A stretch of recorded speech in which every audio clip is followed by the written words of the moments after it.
All right, with that said, let's launch right into this. What we want to talk about, and I want to introduce you to first, are the three dimensions of service.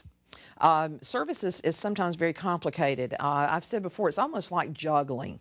Okay, we have to have three different balls in the air all the time. The first dimension I want to introduce you to is the human dimension.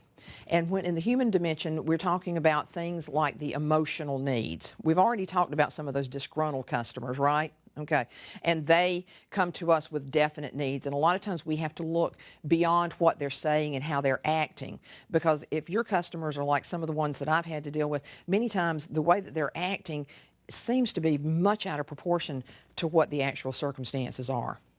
Okay, they've got a lot of emotions. Also, I've got all involved parties here. We also have to think about ourselves because, you know, although I hope you are paid well and you have good benefits, there's also, you know, your emotions that get involved in this. And we're going to talk a little bit later on about, you know, what are the really good qualities of someone who gives good customer service. And this is when we'll talk about some of this human dimension as well. Now, when you have that considered, then we have to talk about, of course, our business dimension. And this includes the products, the services, what we have that are going to actually meet the customer's needs. Okay? This may be, I don't know, we're going to talk about moments of truth in a little while. And one of those things is, you know, how convenient is it to do service with us, you know, or to get service with us, to do business with us, okay? That would be something that certainly is a business need. Do you have payment plans where if I'm retired now and don't want to have to worry about sending in a check because I'm out in my RV, if I can afford the gas, traveling all over the country, can I draft it out of my bank account, things like that. So anything that the customer might want and need, products and services that we have, which leads us to the last dimension. And that last dimension is what we call the hidden dimension.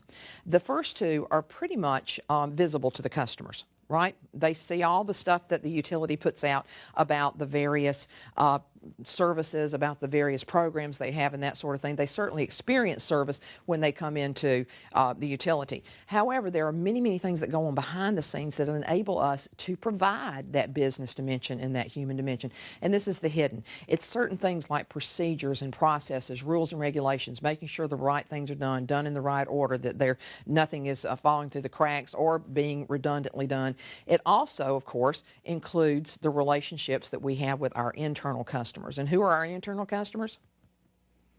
Coworkers, right? Okay? Nobody here, either in our audience here or you out there, can certainly do your jobs by yourself. True? Absolutely. Everybody's nodding. Yeah. So we have to depend on other people, and other people depend on us, and those are our internal customers. And everything that we're talking about today has as much to do with serving our external customers as it does serving our internal customers. All right, so we have those three different dimensions. So we've got those three balls in the air, and we're trying to balance those and to keep them, you know, from one hitting the floor and splatting everywhere. All right, so let's talk for just a few minutes about how customers actually experience service.